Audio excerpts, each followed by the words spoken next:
ইসলামে 5 ধরনের মজা হারাম বলা হয়েছে। সবাই ভিডিওটি মনোযোগ দিয়ে শুনুন। ইসলামে কিছু ধরনের মজা হারাম, কিন্তু দুঃখের বিষয় অনেকে না ভেবেই এমন কথা বলে ফেলে। ইসলামে হারাম এমন 5 ধরনের মজা। 1. গায়ের রং নিয়ে মজা করা। আল্লাহ তাআলা প্রত্যেক মানুষকে ভিন্ন ভিন্ন রঙে সৃষ্টি করেছেন, আর সব রঙই সুন্দর। কারো গায়ের রং নিয়ে ঠাট্টা করা আল্লাহর সৃষ্টিকে অপমান করার শামিল। রেফারেন্স: হে মানুষ, আমি তোমাদেরকে এক পুরুষ এক নারী থেকে সৃষ্টি করেছি। সূরা আল হুজুরাত আয়াত 13। 2. মৃত্যু নিয়ে মজা করা। মৃত্যু এক অসম্ভাবী সত্য। এটি নিয়ে হাসাহাসি করা মূলত মানুষের কষ্ট ও দুঃখ তুচ্ছ করা।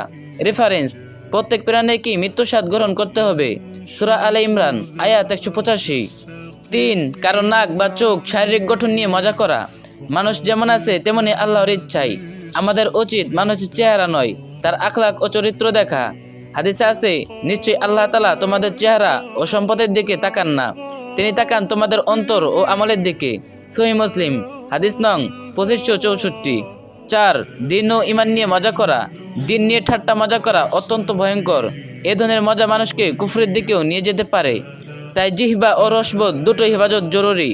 রেফারেন্স: তোমরা কি আল্লাহ, তার আয়াত ও তার রাসূলকে নিয়ে বিদ্রূপ করেছিলে? অজুহাত পেশ করো না, তোমরা ঈমান আনার পর কুফর করেছো। সূরা আত-তাওবা আয়াত 65-66। 5. উচ্চতা লম্বা খাটো নিয়ে মজা করা। কেউ লম্বা কেউ খাটো, সবাই আল্লাহর সিদ্ধান্ত। এ ধরনের মজা আল্লাহ পছন্দ করেন না। রেফারেন্স: এক সম্প্রদায় যেন অন্য সম্প্রদায়কে বিভ্রান্ত না করে, হতে পারে তারা তাদের চেয়ে উত্তম। সূরা আল হুজুরাত আয়াত 11। মনে রাখবেন, মজার একটা সীমা আছে। ইসলামে সেই সীমাগুলো খুব স্পষ্টভাবে নির্ধারণ করে দিয়েছে। আমরা যেন এমন ভুল থেকে তওবা করি। আর এই ভিডিওটি অবশ্যই অনেকজনকে শেয়ার করবেন, যাতে এই ভিডিওটি অনেকজন জানে। আর যে যত পারবেন কপি লিংক করে দিন।